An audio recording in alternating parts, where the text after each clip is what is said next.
My name is Isabella Brafman, and this summer I interned at a nonprofit organization called Fair Food Network in Ann Arbor, Michigan, and I specifically worked with their Double Up Food Bucks program, which is a healthy food incentive program for people on SNAP, formerly known as food stamps.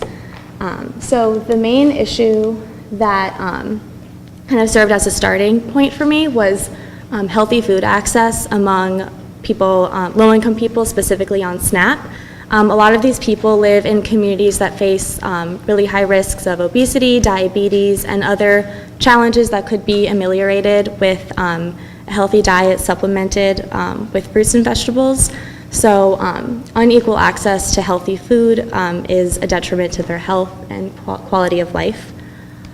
So what I wanted to address in my paper was how SNAP recipients fare in terms of diet quality and health, and how healthy food incentives are a viable solution to improve what SNAP already offers.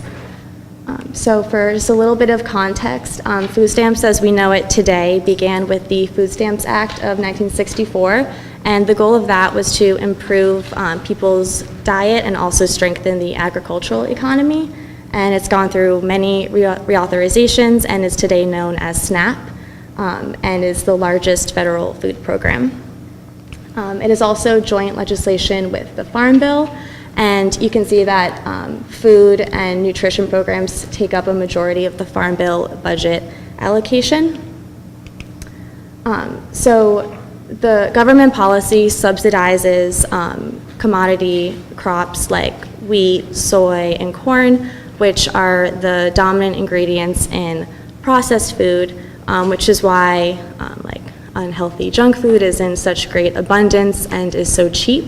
Meanwhile, fruits and vegetables have significantly higher prices, so it's more difficult for low-income families to purchase that on a regular basis.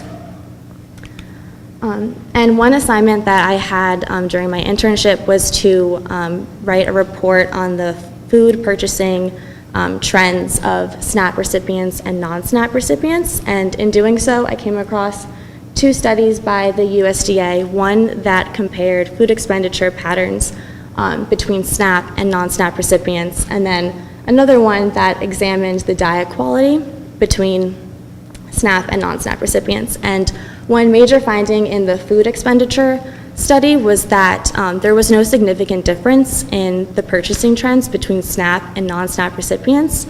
And this data was collected from grocery stores and supermarkets.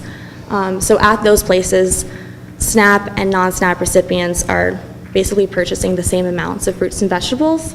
But in the diet quality study, the non-SNAP recipients had better diet quality and consumed more fruits and vegetables. So they are purchasing the same amounts of fruits and vegetables at supermarkets and grocery stores, but they're not consuming the same amounts.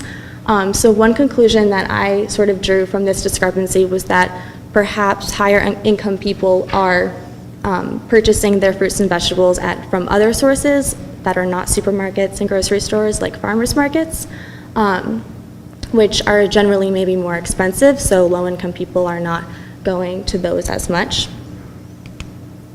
So there are many efforts to control how SNAP benefits are spent to improve nutrition, but I will just be focusing on the healthy food incentives because they have had significant economic benefits and do result in increased consumption of fruits and vegetables. Also, the program that I worked for, Double Up Food Bucks, is an example of a strong healthy food incentive program. And it's been so impactful that it influenced the creation of the Food Insecurity Nutrition Incentive Program that was part of the 2014 Farm Bill reauthorization, and that provides federal grants to programs like Double Up that provide healthy food incentives. So a little bit about Double Up. It started off as a small Detroit pilot in 2009. It was the first statewide produce incentive program in Michigan, and it is now a national model.